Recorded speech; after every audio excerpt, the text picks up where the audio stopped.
to the City podcast.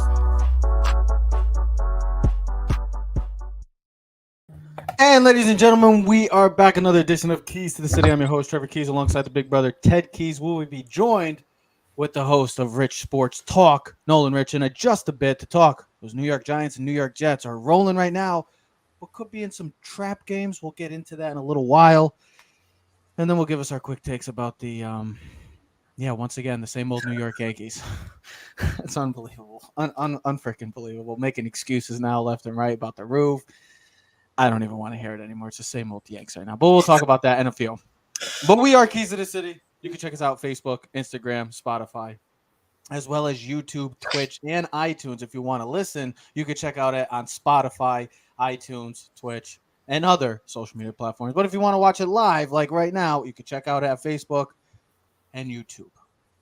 So, last night, as I was watching the New York Yankees, again, disappointingly going down 0-2 and cannot figure out how to hit a baseball. Credit to the Houston Astros pitching staff. There was some major breaking news last night, and one of the big names, probably the biggest name that was going to be traded this upcoming trade deadline just under 10 days right now, as November 1st is approaching real fast. So those contenders are making moves. And one of the contenders, well, we've been talking about that for some time. Preseason, I've been high on this team since last year. Ted, I think both of us had. I know I had them coming out of the NFC. So did I. It's the San Francisco 49ers. You look at this NFC right now. I don't want to talk about the AFC yet because the AFC's got their low behold, the Buffalo Bills, who are going to run. We're going to run, they're going to run right through to the Super Bowl. It's just give it to them now. The NFC, though, is wide open. You look at this NFC right now. The Philadelphia Eagles, lo and behold, the only NFL team, 6-0 currently, doing a hell of a job. But then you look at the rest of it. Got the Minnesota Vikings. Yes, they're 5-1, but Kirk Cousins, how much do you buy into them? The New York Giants are 5-1. We'll talk about them in a brief few minutes. But how serious are we going to take them? And then you look at all the contenders that I say that were coming into this season. The usual suspects, the Packers, the Rams, the Bucks. They got major, major question marks right now. What's going on with those three teams? And then you got the Niners right now. You look at this team, they're the leaders in the division right now. The NFC West, who all teams are 3-3 or worse, or 3-4. The Arizona Cardinals with a nice win last night. But a major, major move last night, going to add to an already offense that's got superstars galore. Well, they just got possibly one of the best backs, if not the best back in football, in Christian McCaffrey, trading multiple draft picks. They don't have a draft class coming up next season. But you know what? When you're a team that's all in, just like the LA Rams last year, just like the Bucks did it a couple of years back, teams that we've seen that are on the cusp of greatness need to make moves. If you want to win a Super Bowl, if you want to win a title in any sport, Ted, you got to go all in. And in the sense of this team that's this close, you look at maybe the best move of all is keeping Jimmy Garoppolo. And that's the San Francisco 49ers. This NFC, this wide open NFC. Yes, the Eagles right now are flying high. They're on the bye. You got the Giants. You got the other teams, like I said. But the Niners right now, quietly, just coming off a disappointing week. And how this NFL season has been rolling, losing to the Atlanta Falcons. Ted, you see this move, Christian McCaffrey. Have the Niners officially possibly become the favorites in the NFC right now? Not yet. The best team right now in the NFC is still the Philadelphia Eagles. But this move definitely puts the 49ers in contention for the best team. They got to prove it. But here's what I'll say about this question. It's the 49ers. This is not about a move right now in week 7. This is about a move for weeks 19, 20, 21. And when I say that means playoffs. This is what it's about. Because when this team is fully healthy, they should be the best team in the NFC. When fully healthy, though. They've been dealing with some massive injuries. Last 2 weeks, their 2 starting cornerbacks have gone out. One of them's out for the season. The other one got hurt last week. Bosa's been out. Armstead's been out. This guy's been out. That guy. Now, they are going to get Elijah Mitchell back in 2 weeks. But this move, when you look at this team, this is just another puzzle piece that makes them better than you. That's what it comes down to. You got a guy like Deebo Samuel, which, listen, man, one of the best dual threat guys in the league, if not the best dual threat, can play running back. Listen, I bet you if you put him at quarterback, he'd be great too. Now you got Christian McCaffrey, George Kittle, Brandon Ayuk.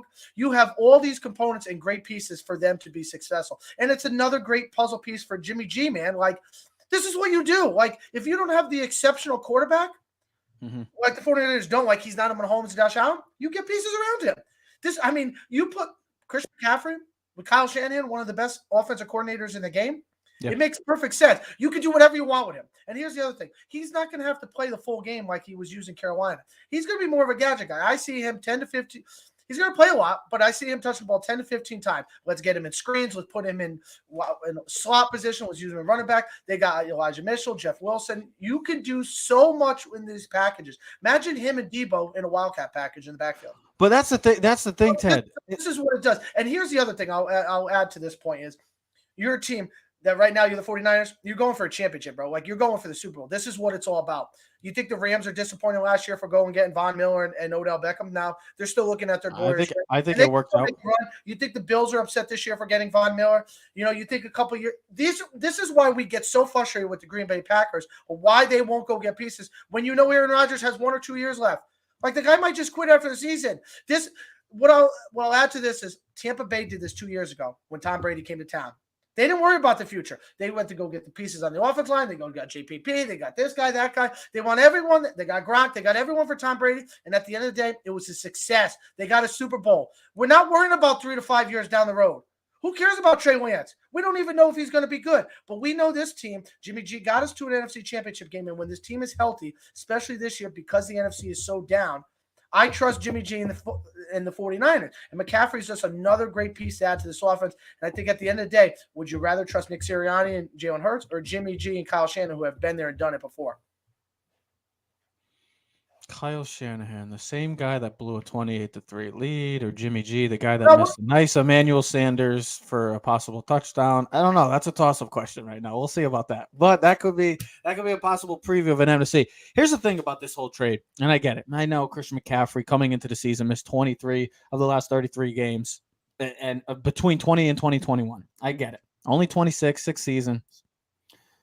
But here's the thing about this.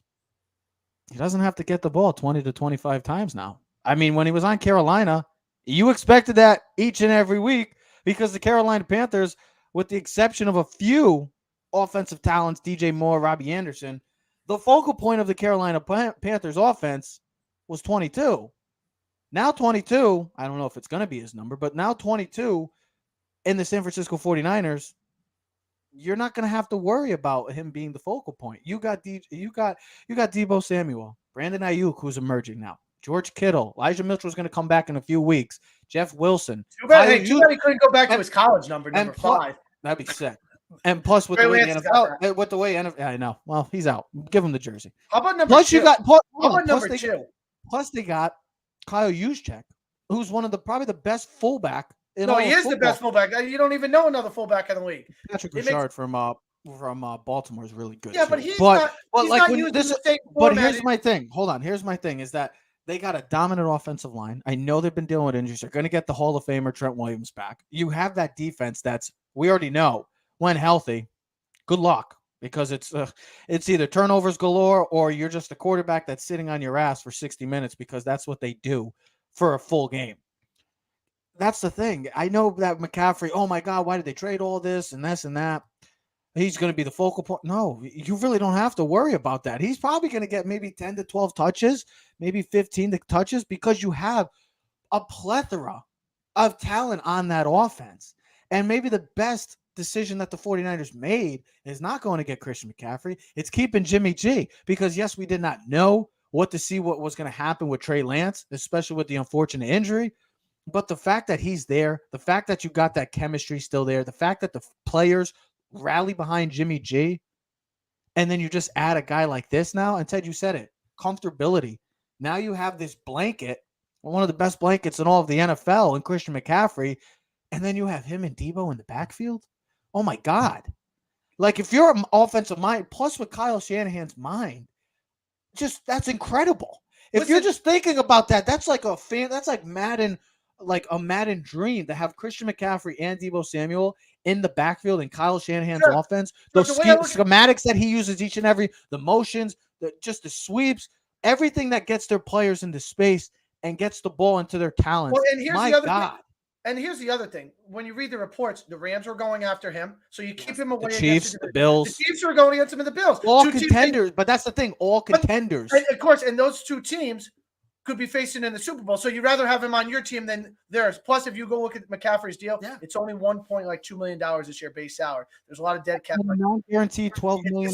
So it makes financial sense. And I know Nolan wrote on the private chat, the Panthers are taken. Absolutely, it makes sense. They have to rebuild. They're going to trade DJ Moore too. Keeping Christian McCaffrey, let him go. He's 26. All right. This makes perfect sense for the 49ers, for the future, for the team. Who cares about the second, third, and fourth round picks? All right. Because you were expected to win the Super Bowl. So the second round pick's around 58. The third round pick's around 84. The third round pick's about 114. Their team has already got enough depth on it that the second, third round picks ain't going to make that much difference. And Trev, I'll make a perfect sense to this. You know how I said I had an analogy for this?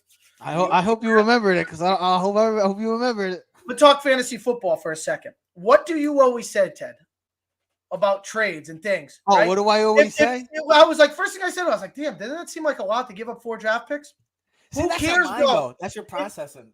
I'm fantasy like, I can't give up this guy. Ted, do you want the guy or not? Do you want him on your team? Do you want Justin Jefferson as your start? I should have had this mic a little closer to me, but do you want Justin Jefferson on your team? Then who cares about the bench guy? Who cares about your bench guy in fantasy?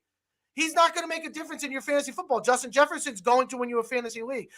Christian McCaffrey, who cares about that extra 6th-round pick in 2 years or the 4th-round pick? Who cares? Now, they do got 2 compensatory 6th-round picks from Salah and Mike McDaniels, the coaches from Miami and the Jets. So they got the compensatory picks. But this makes perfect sense, man. This team is built for now, bro. They're here for now, not tomorrow, not next week, not a year later. Now, go win a championship like the Los Angeles Rams did, and you'll be happy because we're in a league now. It's must win now. The Bills did it this year. They went for Von Miller. It's a must win. The Chiefs, you thought maybe McCaffrey, maybe they'll go after Beckham. I think they need to make a defensive move, but we'll see what happens. But I think if you're one of those 4 or 5 teams right now, you go, where's my biggest deficiency, and go get it. Don't worry about the future. Go win now. Do you think the Bills are worrying about 3 years from now? Do you think the Chiefs are win now before Mahomes' contract kicks in, that $50, $60 million contract? If the Rams, I don't think they're mad or pissed off about last year winning a Super Bowl. And they're like, oh, well, this year. Well, as Les Snead said, F the draft picks. And he's right. I mean, in this sense, if you're a team that's on the cusp of greatness and winning a title, yeah, draft picks are who cares? Forget about them. You just move on, whatever. And you're not going to get a guy in the 2nd or 3rd round that's going to produce with the offense and defense and the depth that this team has. You're not going to tell me that somebody's going to come in and take one of those jobs. And plus, you're not going to find another weapon like Christian McCaffrey, one of the best weapons in all of football. And that's another that I just continuously will stick on. He doesn't have to get the ball 20 to 25 times. So all the people that say, "Oh, well, he's doing it." He's just another great piece to add to that offense. Yes, it's just another great weapon. That good luck if you're a defender and a team like and this NFC in general. Just like it's so wide open that like a move like this is game changing. Hey, yes, the Eagles. Do you remember Tampa Bay? They had Antonio Brown, Chris Godwin, Mike Evans, Rob Gronkowski, Leonard Fournette. This is what you do, bro. Go win a championship. But get as many pieces for your offense. That's why you got the Vikings right now seem like the front runner for Beckham, which I don't know if that makes sense, but we'll see. But if I'm the Chiefs, I'm going to call for Odell Beckham, bro. Get him on that roster. With Kittle and with the regular pieces that you already have, it makes perfect sense. If you need a guy that takes, I understand we're a Giant fan. We want to see Odell Beckham in here. But hell, I'll take DJ Moore. I think most people. DJ Moore. Hey, listen, call Elijah Moore. Call the Jets. See if Denzel Mims or Elijah Moore. We'll take that New York Jet offer now. We won't take Denzel Mims. We'll take Elijah Moore. We need DJ Moore. I would love DJ Moore. But that's the thing. These teams right now that are.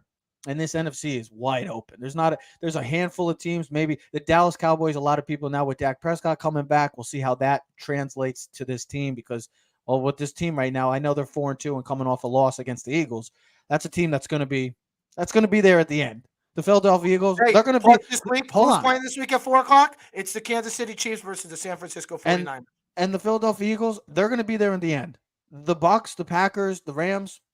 Time will tell on those teams because there's some uncertainty surrounding those 3 franchises right now.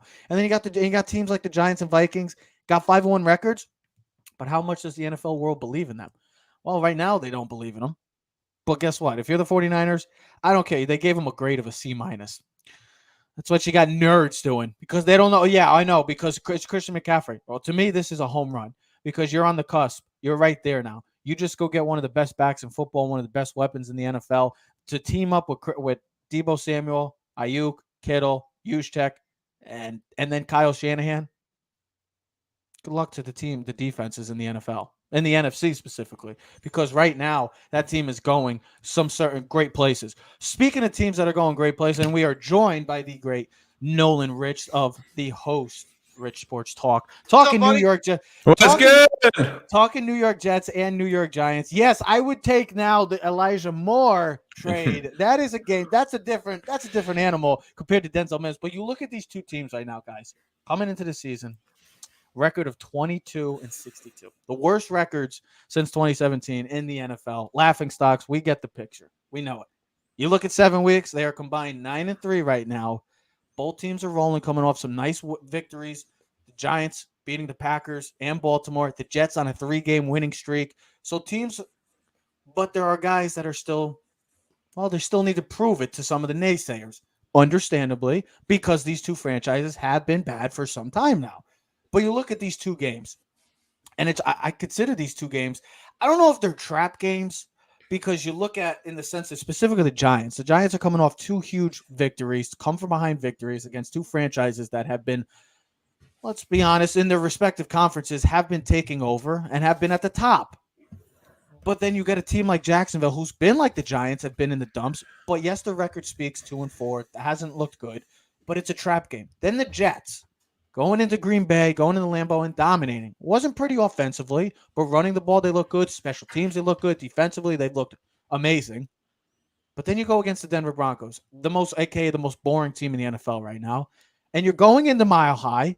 You know how that area is. The altitude always plays a factor. So we're going to have to see it. I'll start with you, Noel. Will the Giants and Jets keep it rolling, or are the naysayers going to be correct after this week pretty much? I think the Jets keep it rolling. There's a couple of nice factors that set up nice for the Jets. You got Broncos coming off the short week and playing overtime. And look, I don't think it's going to be a pretty game. I think it's going to be a low-scoring, ugly game. Any Denver Bronco game is not going to be. Yeah, like I think the Jets are going to run the football. They're not going to throw the ball a lot just because of how good that pass defense is. I mean, you have Surtain, who's probably the best corner in football right now, and you can make a case the best defensive player in football. I mean, he should be up for he should be up for Defensive Player of the Year. The Giants, the one thing I will be concerned about with the Jaguars is the one thing that the Jaguars have been consistent with is their offense has been inconsistent, but their pass rush is really good. They have a very good front four with Trayvon Walker, who's playing really well, and it's kind of amazing how well he's playing as the number 1 pick, but he kind of gets lost in the shuffle with how good this rookie class has been. That's true. And you have Josh Allen coming off the edge. So this is really going to be a test for this Giants offensive line, and not just in passing situations, getting into manageable situations where they're at their strength, which is running the football and playing off the play action. Yep. But if Jacksonville's holding this team to 3rd and 7s, 3rds and 8s, that's going to be tricky. I mean, that to me, I'm more impressed with the Jacksonville defense than I am with their offense personally. I think Trevor Lawrence is still going through a bit of a sophomore slump. They do have some nice weapons on that team, but there isn't a weapon that I'm really concerned about, although I'm curious to see if this will be the Evan Ingram revenge game, basically. Yeah, right. But look, I think that Jacksonville will be a tough out, and you wonder, are they desperate at this point? Because Broncos kind of just feel dead at this point, where the Jacksonville's in a position where I think that this is a huge game for them. I think it's a lot more important than the Giants, because the Giants have built a nice cushion, but Jacksonville, if they go to 2-5, yeah, the AFC South isn't much to write home about, but they're starting to fall away in that division, which is winnable. I don't think the Colts are that great. I don't think the Titans are that great. I mean, there really isn't a great team. Like, if you win 9 games, you have a legitimate shot to win that division almost. Hell, you might just give yourself 7 or 8 wins. It's like the NFC East a couple years ago. Right. So for Jacksonville, it'll be intriguing to see how they come out. And I think this will be very telling about Doug Peterson, if he can get this team to come out and play hard. And for the Giants, though, look, every week it's hard to bet against them. And even I think as Giant fans, this is an amazing run, because when they fell down by 10 points against the Ravens, you didn't think that they were really realistically going to come back in that No, game. they were but down. did. They were down by 10 with 6 minutes left. Right. You just see how this team, both of these franchises, and me and Ted talked about it on Tuesday. The way that these franchises hasn't been pretty throughout. No, it hasn't.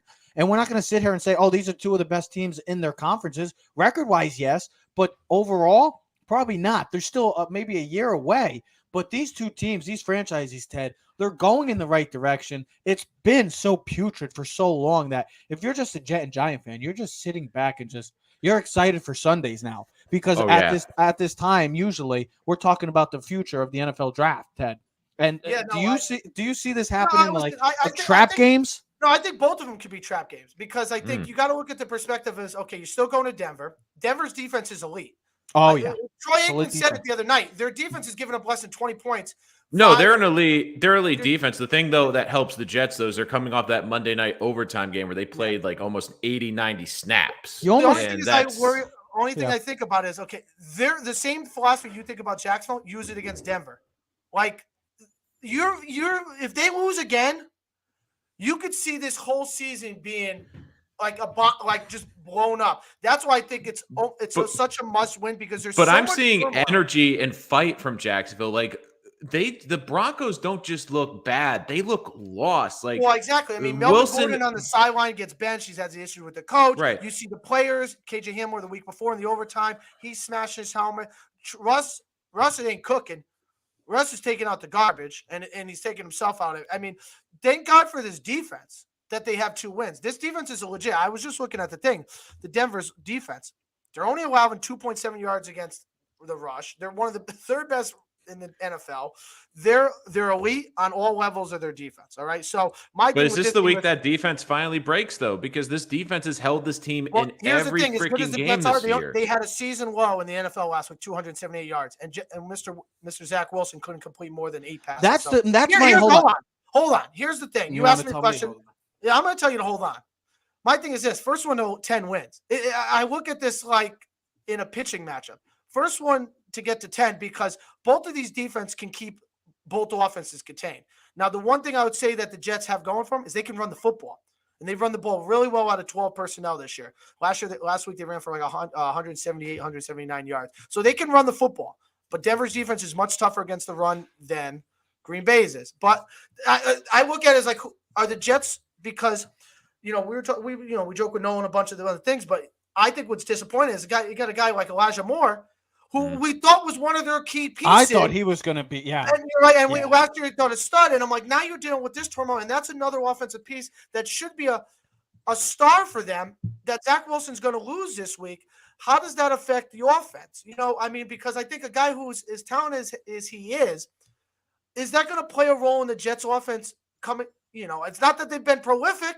Listen, the Giants have been prolific. I looked at the numbers. The Jets have outscored their opponents by 15 points this year. The Giants by 14. All Giants wins have been by single digits. So these teams are barely winning. I mean, what are we, 6 weeks in, and they're winning by what, 2.5 points a game? I mean, that's what we're looking at. But they're winning by the skin of our chinny chin chin. But you know what? A win's a win in the NFL. You take it. A lot of that has to do with the coaching on both teams. The Jets coaching this, especially defensively, and you go back to the old saying: play good defense, run the football, don't make mistakes. You can win half your games. So the Giants and Jets are proving that early in this season. I think both of them could be trap games out. It could be because they're both riding high off of both significant wins. Giants just had 2 big wins against Green Bay and Baltimore, and then the Jets. You take care of business, you whoop Miami's rear end, and then you go into Green Bay when everyone didn't give you a chance. And you think it did the exact same thing. And now I don't know if the storyline on or they're reading their news clippings going, well, the Giants and Jets maybe for real. So you just wonder, but even though both teams are underdogs, and that's how I would play it if I'm the coach, is, hey guys, people still don't respect you. You're both still underdogs and you're both got winning records. Right. Yeah, go ahead. No, go ahead. Yeah, and look, like the whole Elijah Moore thing right now, I think that's kind of put damper among crazy, Jet fans. Though. And like, are you shocked by that? Like that, like he's going to get traded? Like a guy? He's not going to get. He's not. Guys, he's not traded. Robert Sal in his press conference today here, he's not going to be traded. You're not going to see that happen.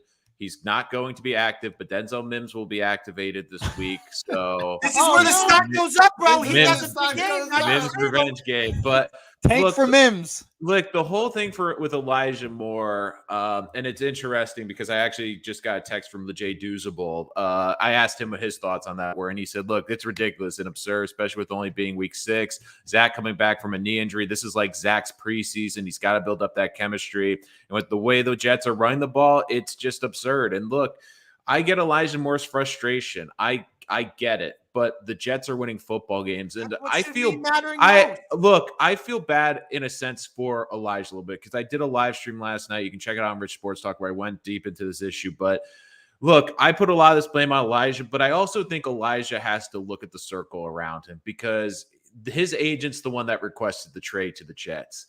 This just looks horrendous. And if I was Elijah Moore, I'd seriously think about the people that are giving me advice right now, because whoever gave him the advice, like if I was his agent and he said, look, I want to trade. If I was his agent, I would have said this, look, Elijah, you have to understand it's not going to look good. I think one of the best examples in football that I always go back to is the 1985 Super Bowl, when you had Walter Payton not score a touchdown in that Super Bowl. And he was pissed because they were giving the football to William the Refrigerator Perry. And yes, the fans loved it, but Walter's the greatest running back in football history to that point, and he didn't get a chance to score a touchdown. And after the game, he was huddled in a broom closet, was like with tears in his eyes. He didn't want to talk to the media. He was pissed off. And his agent came in and he said, look, I know you're upset, and I'm obviously paraphrasing, I know you're upset, but if you go out there and you rip dick after winning a Super Bowl, you will always be labeled as that sorry son of a bitch that ripped his coach after winning a Super Bowl. And that's what's going to happen with Elijah Moore. And it hurts. If you really want out, I can understand as a player with player empowerment. But here's the problem, Elijah. You haven't done enough to warrant having enough pelts on the wall. Like, I know people compare it. You're not even second. Right, but people compare this to Jamal Adams' situation. It's completely different. Jamal Adams at least was on a bat. No, that was a financial thing. It was a bad head coach. It was a rudderless organization at the time. And he also was an all-pro and a 2-time Pro Bowler. He had pelts on his wall to prove he was a legitimate defensive player. Exactly. Right. And with Elijah Moore, it's frustrating. And this is kind of almost a good thing with the Jets, which is they're going to miss Elijah Moore this week. But if I'm honest, I don't think it's that much of a loss. But that's what I'm saying. Because they have Garrett Wilson.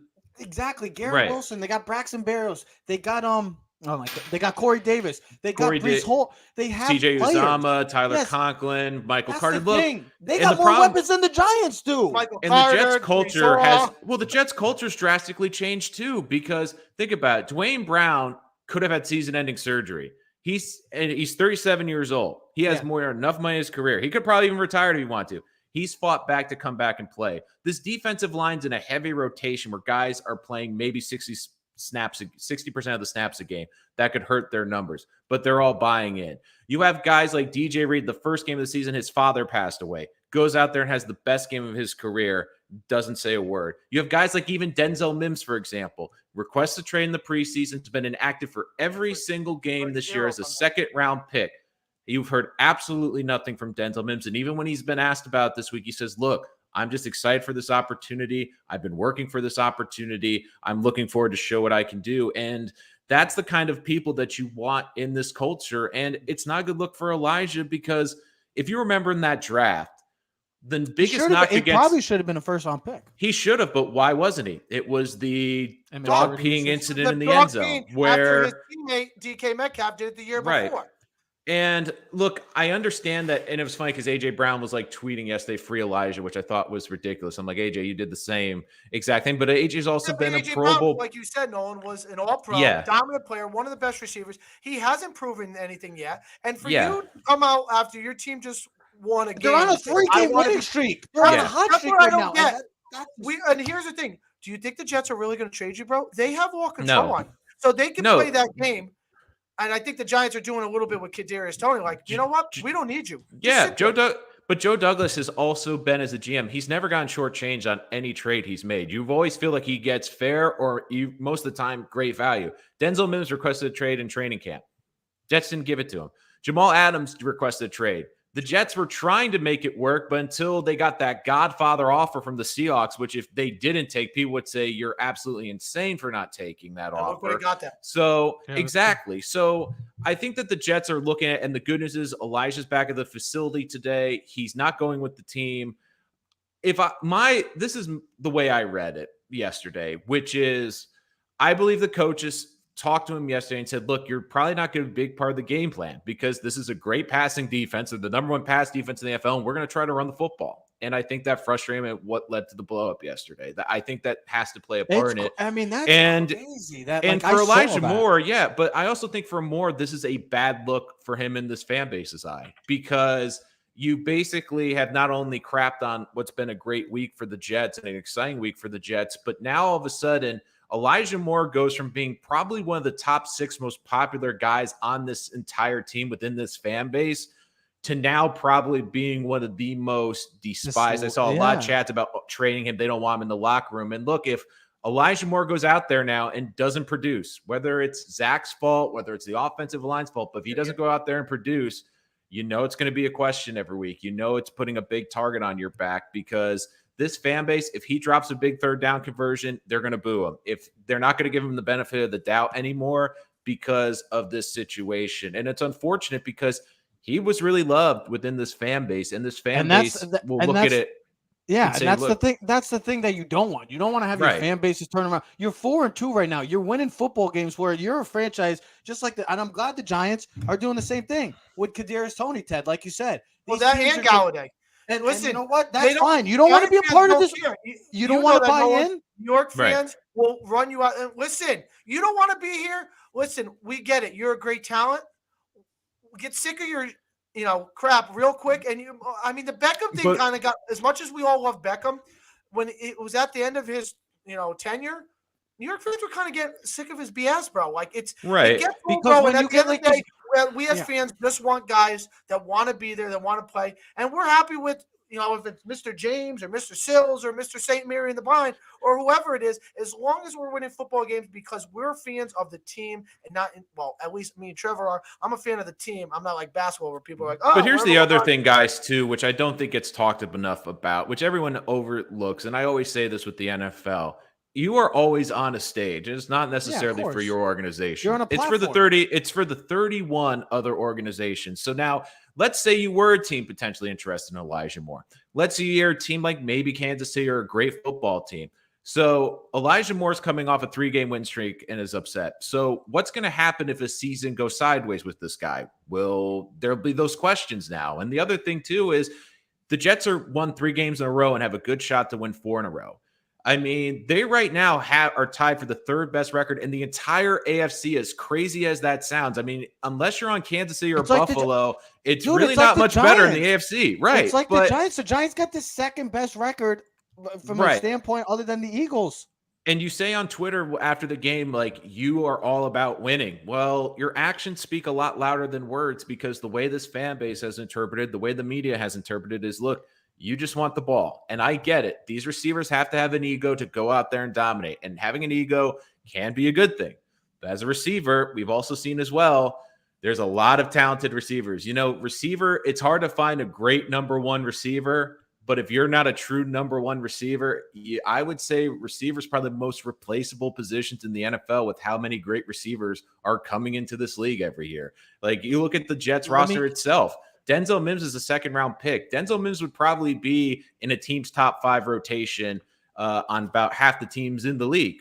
Let me get into the and that's the thing. You just saw with the Panthers. There's going to be a lot of moves in the next coming weeks, and we're going to see a DJ Moore. We're going to see. That's why this week, Trev. I would say this week on with Denver, and that's why I said and with even Jerry Jeudy is another option. Well, here's the thing: the trap games, right? If Denver and Jacksonville lose, right? Does Jacksonville and Denver take some of their higher price older guys, and you start shipping them for more draft picks? Because here's the thing: in Denver's case, they gave up a ton to go get Russell, right? Right. Now you fall to what? 2-5, 2-6. The likelihood that you're making the playoffs right now, as bad as the AFC is, I get. Well, it's not bad. I would say the AFC is more disappointing to make the playoffs. So now the season is a total loss. You're not making the playoffs. Russell's dealing with injuries. You could see by week 10, if they're 3-6 or totally out of the playoffs, he takes a season off. He go get shoulder surgery or does whatever he does and thing. They take some guys and they trade them.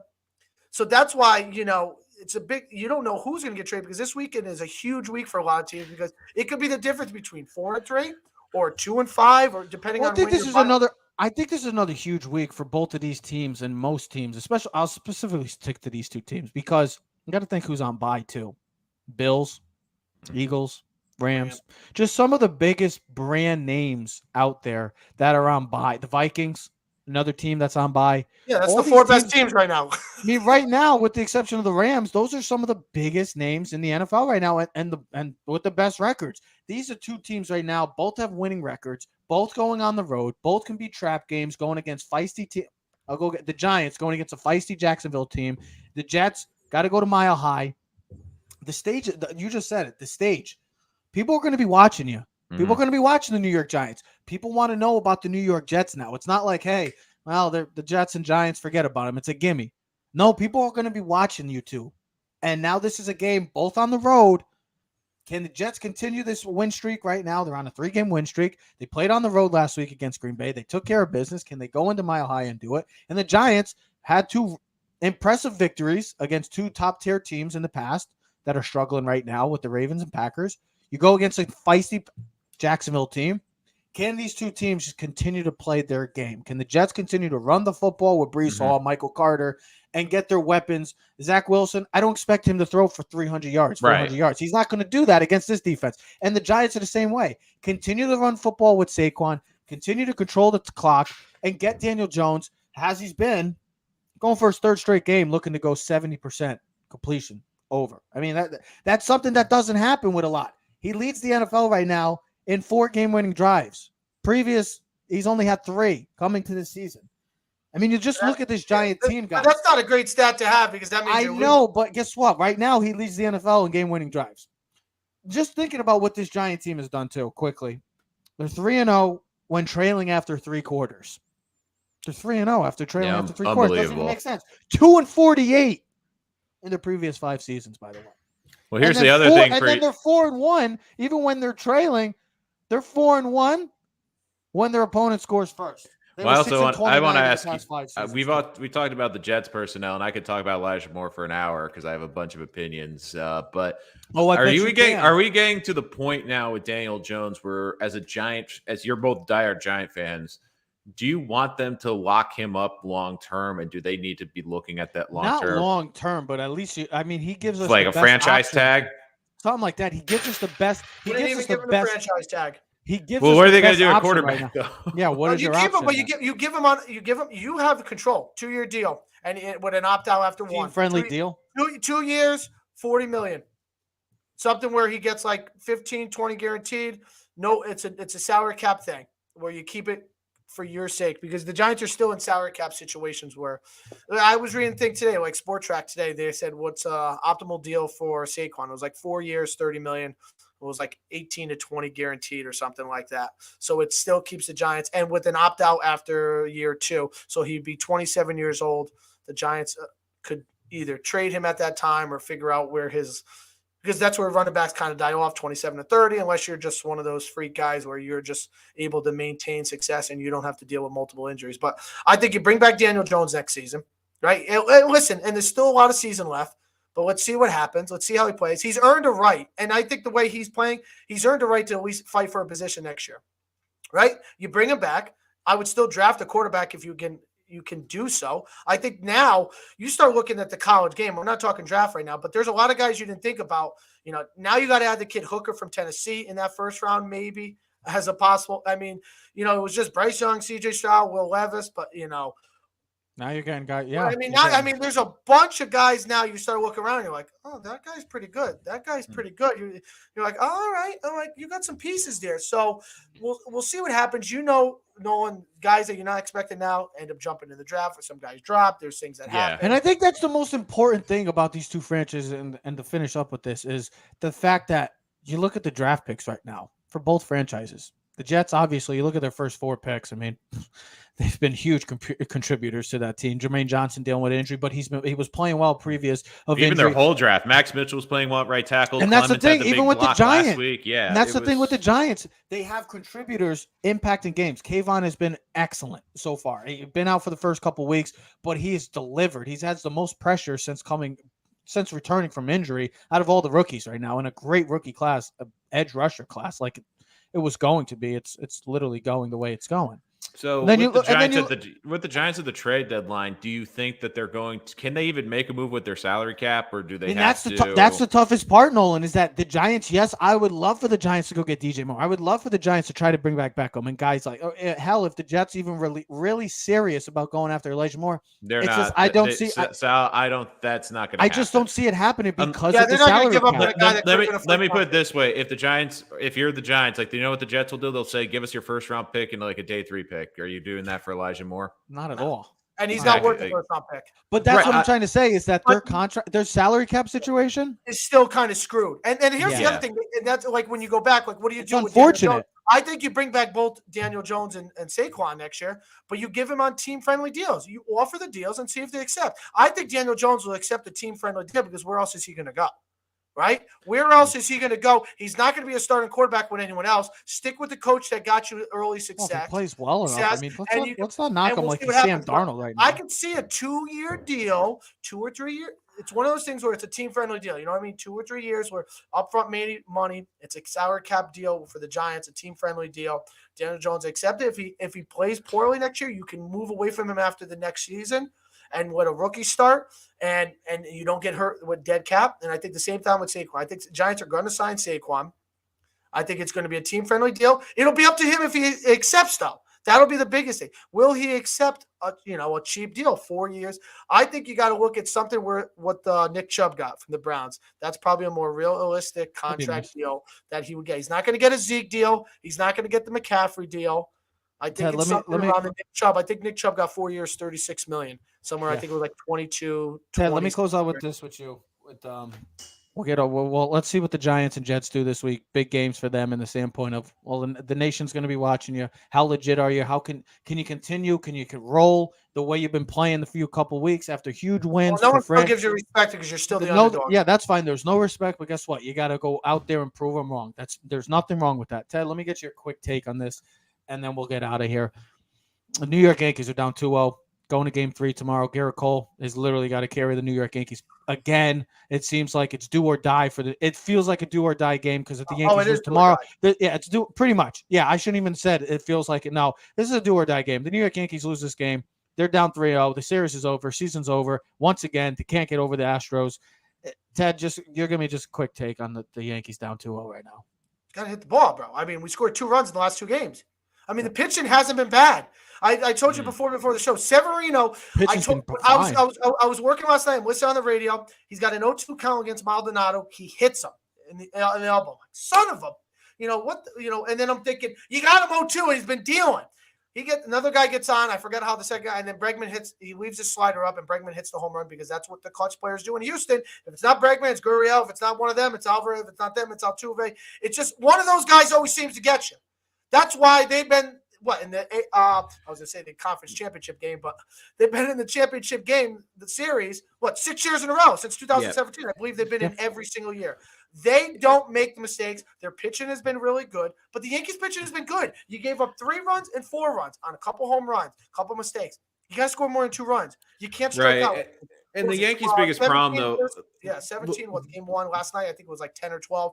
You got to cut down the strike. Judge looks like he's trying to hit everything. I'm screaming at the TV last night because Glaber, choke up on the bat, bro. Just make contact. He's swinging for the moon. Next thing you know, Jeff Francoeur on TBS, and the guy's like, he's swinging for the moon. His feet are flying out. He's trying to just but Ted, that's how the Yankees are. That's their formula. Like the only way the shit Yankees about are going. their I know, hit Ted. But this is the problem with the Yankees. They're built on the long ball. The only way they were going to win this series is if they outslugged Houston because they weren't going to hit them, they weren't going to outrun them, and they probably weren't going to outpitch them. Now their pitching has gone toe to toe with them. Getting on because he has a level swing and he hits the ball consistently. He's the only one.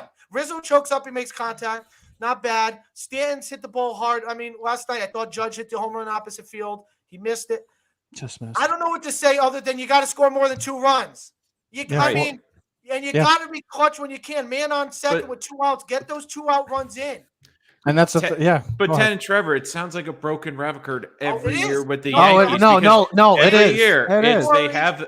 a lineup that can mash home runs and beat the crap out of a second, a third, fourth, and fifth starter and a bad bullpen. But during the regular season, but when they can't manufacture runs, they just like the Astros can. And that's why Cleveland almost got the Yankees, is because Cleveland could manufacture runs. And if the Yankees aren't hitting 3 home runs a game, they're not going to win the game. They live and die by the long ball. It's like on repeat. It's the same old story. I wish I had the stat, but there was a stat. It's like when the Yankees hit more than 2 home runs a game, they're like, say 77-5. Like, it's ridiculous. When they don't hit a home run, they're an awful team. Like, right. They live and die. They live and die. The same story, and it's frustrating because when I look at the Yankees, right, and Aaron Boone and all their excuses, they defend themselves in all their analytics crap. There's no accountability.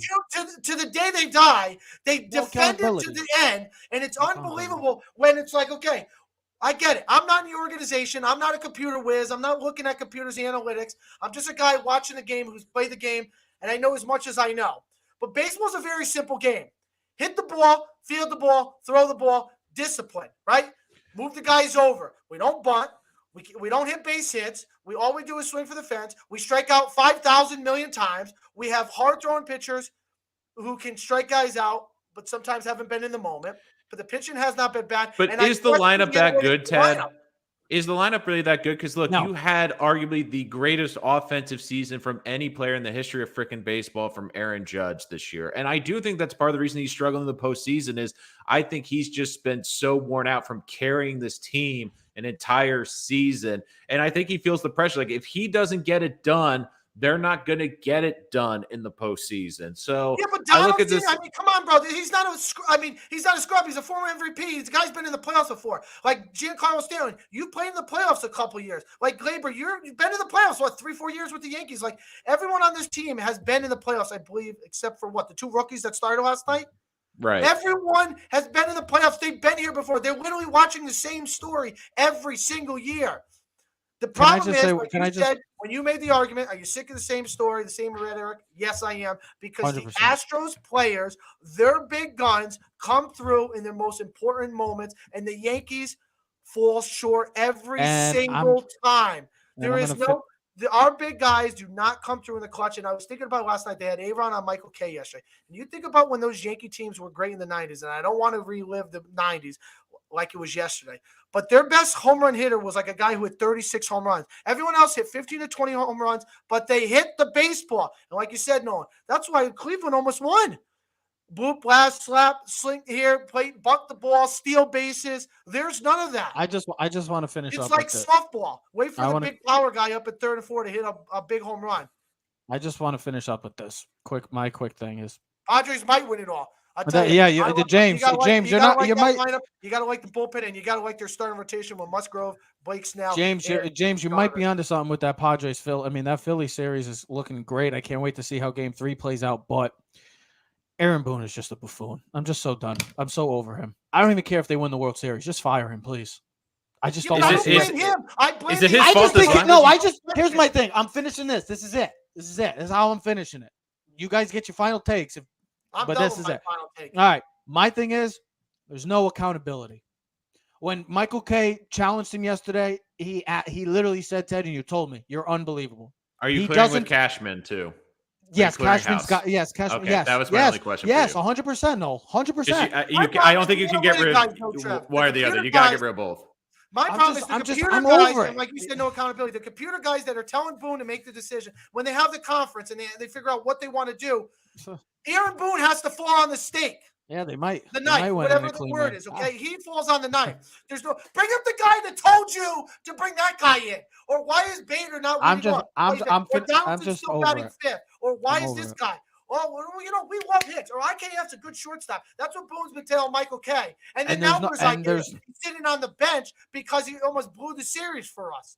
That's my biggest thing. That's my biggest thing. The computer says by the numbers. He's percentage-wise, he's a good – no, he's not. He sucks. That's my final thing is that, look, I don't care, like, the players. Yes, the players got to go out and do their thing. Thank God for the Giants and Jets. Because our Mets and Yankees – that October 21st, thank God for the Giants and Jets.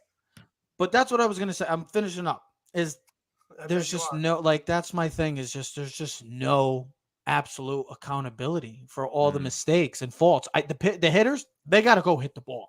That's just on them. That's not on Boone. You can only make the lineup. Thank God he finally put Bader at leadoff, because my God, his brain sometimes, I don't know how he works. I don't know how the hell he got the job. If it wasn't for Game 7's home run, we would never be talking about Aaron Boone ever. Hey, and Trevor, just one final question for you. Just as Yankee fans, do you think there's a chance, and I know what the answer is probably going to be, but do you think that it would have been better if they'd lost to the Guardians? Because I think it would have, like, is there a chance that they're going to, that Cashman and this ownership is going to look and say, well, they made the ALCS. This is still a good team. Like, it's obviously getting us like, I get it from the fan perspective. But if they lost against the Guardians when they were the home team in that series, I think it would have prompted instant change. Yep, absolutely. It would have been immediate firing of multiple players and coaches. They would have had to. If they lose to the Guardians without question, they would have both been gone. The ALCS, it's not good enough. You can't make an excuse though. No. You can't lose to this team 3 times in 6 years again with the same story that we've seen since 2017. And I know that 2017 team does not deserve to get knocked for it, I should say, because that team, we never thought they were going to make it to that point. But the same story has been on since 18 since. It's they've been great during the regular season. They go for 1 million home runs as a team. And then they come to the postseason and they have 20 strikeouts as a team. It's not enough. If they lose again to the ALCS, if they lose like 6 or in 5 games, this team has to clean sweep. Boone has to be gone. Cashman's got to be gone. They need to rethink their process and going forward, because if you can't get over this team, what makes you think that next year's with these guys is going to be anything different? Ladies and gentlemen, we're going to see how Game 3 goes for the New York Yankees. Garrett Cole's on the mound for a do or die on the Yankees season. Got a great college football slate of games, and the NFL's in a weird week. A lot of great teams on bye, and there's not really any exciting matchups this weekend. There's a lot of matchups that, well, have some intrigue, but there's nothing crazy. The Chiefs and 49ers game, you got the Seahawks against the Chargers, but us Giants and Jet fans, we're going to be paying attention to those teams at 1 o'clock and 4 o'clock. We'll see you next episode. We are Keys to the City. We are out.